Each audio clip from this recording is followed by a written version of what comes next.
Bonjour à tous, j'espère que vous allez bien. On se retrouve aujourd'hui pour un nouveau tuto. Alors là, je voulais vous proposer quelque chose de très simple, mais en même temps, qu'on ne prend pas forcément le temps de faire, le praliné. Et en plus, nous, on a fait un atelier avec Philippe Conticini sur le praliné, donc d'autant mieux. Qu'est-ce que j'allais dire? Du coup, pour faire le praliné, alors attention, après je vais vous expliquer la différence entre pralin, praliné, parce que souvent vous êtes nombreux à nous envoyer des messages en disant bah il me faudrait du pralin et en fait c'est pas du pralin qu'il vous faut, c'est du praliné. Donc je vous montrerai la différence après quand on aura terminé.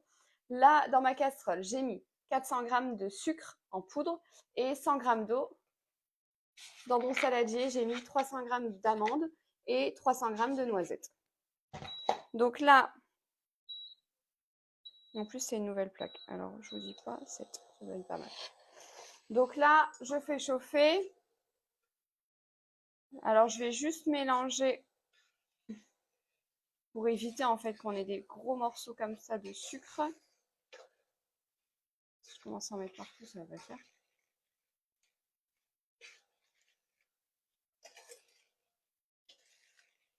Et donc là, on va porter à ébullition. Une fois que c'est bien mélangé, hein, j'ai pas besoin de mélanger beaucoup plus que ça. On va porter à ébullition.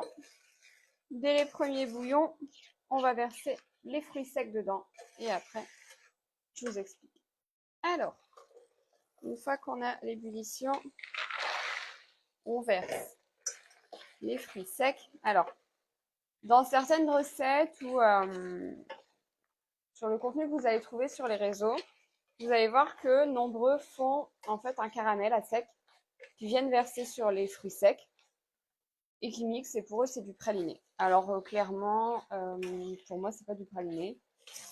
Pour moi le praliné c'est vraiment la cuisson des fruits secs avec le caramel, qui fait que, en fait, c'est pour ça qu'on torréfie pas les fruits secs, parce que vous allez voir, en cours, je vais vous montrer, en fait, je vais en couper un, je vais couper une amande ou une noisette et je vais vous montrer le début, où à l'intérieur, elle est toute blanche.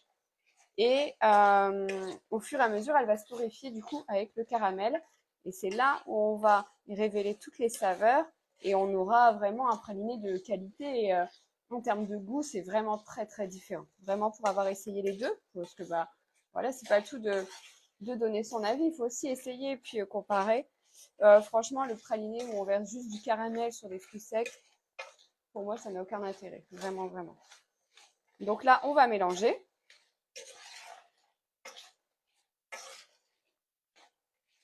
Et au bout d'un moment, le sucre va sabler autour de nos fruits secs. Et donc ça va faire comme un espèce de gros sable. Vraiment. En fait, voilà ce que devient le sucre. Bon, je vous dis pas faire du praliné, c'est un peu costaud. Hein, pour découvrir. Bon, là, on est sur des petites quantités. Après, à vous d'ajuster vos quantités. Et donc là, on va continuer à mélanger.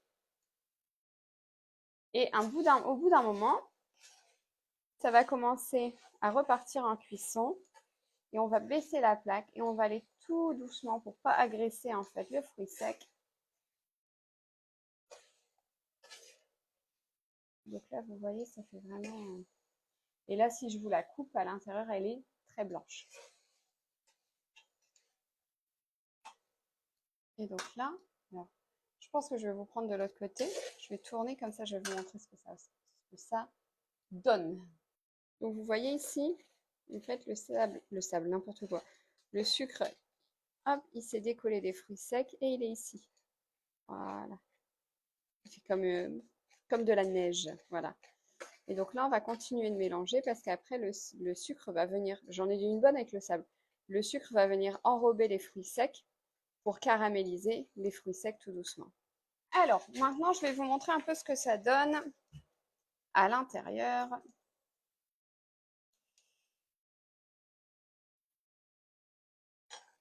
Alors, normalement, ouais, je peux la toucher.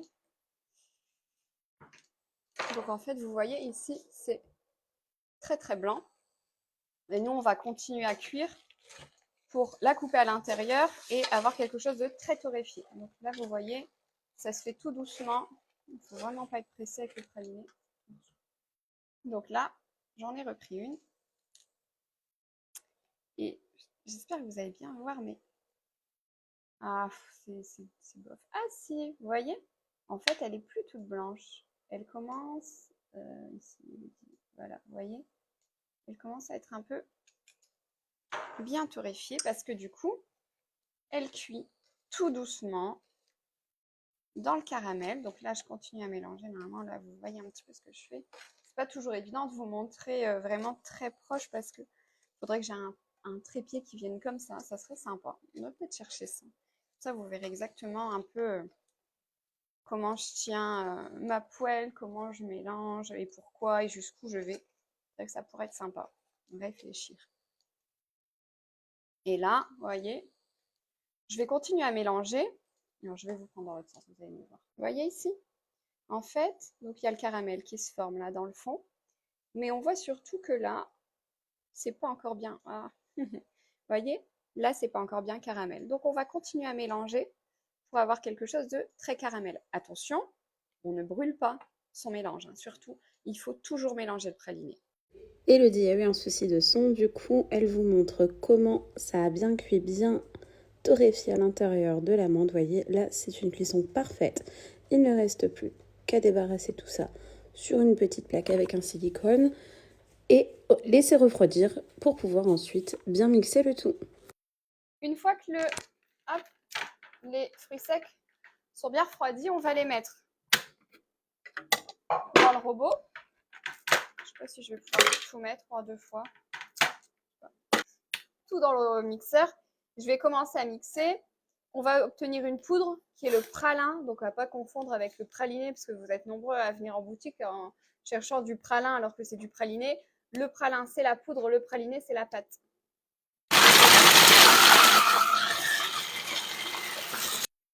Donc là, c'est compliqué en plus à ouvrir ce truc. On a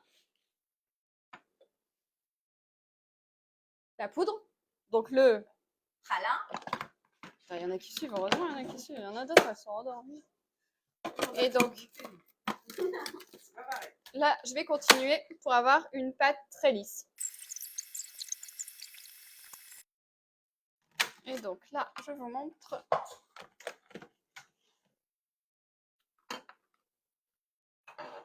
Donc vous voyez, on a vraiment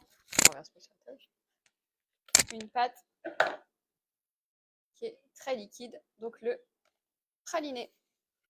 Et donc, praliné, vous pouvez l'utiliser dans plein de choses, dans des crèmes moussines, en insert aussi, en insert avec un peu de chocolat.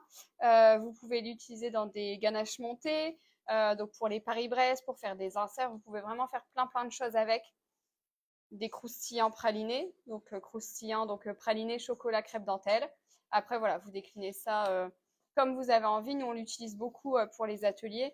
Même en fond, juste de fond de tartelette, vous mettez juste du praliné, c'est très bon. J'espère que ce tuto rapide et efficace vous a plu et on se retrouve très vite pour un tout nouveau tuto.